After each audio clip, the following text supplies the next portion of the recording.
কি উদ্দেশ্যে আসছো তুমি? বলো। কোনো উদ্দেশ্য নিয়ে তো আসি নাই আমি। সাইবা, আমি তোমাকে কত খুঁজছি, কোথায় কোথায় খুঁজি নাই আমি তোমাকে। আমি খুঁজতে বলেছিলাম তোমাকে? বলেছিলাম আমি খোঁজার জন্য? কেন খুঁজেছো?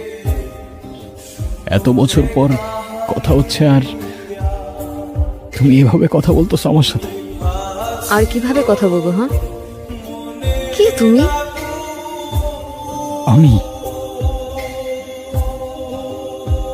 আমি কে? হ্যাঁ, কে তুমি? না, কেউ না, আমি ঠিকই বলছো। আচ্ছা সাইবা, আমি কি এমন ভুল করছিলাম যে আমাকে এতগুলা বছরে মাফ করতে পারো নাই তুমি? আমি মাফ করার কে? আর আমি কেনই বা তোমাকে মাফ করব?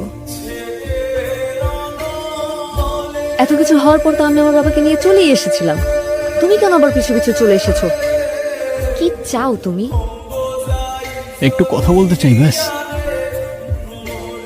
আর কিছু চাই না আমি। সেদিনের পর থেকে তোমার সাথে আর আমার কথা বলার কোনো ইচ্ছা নাই।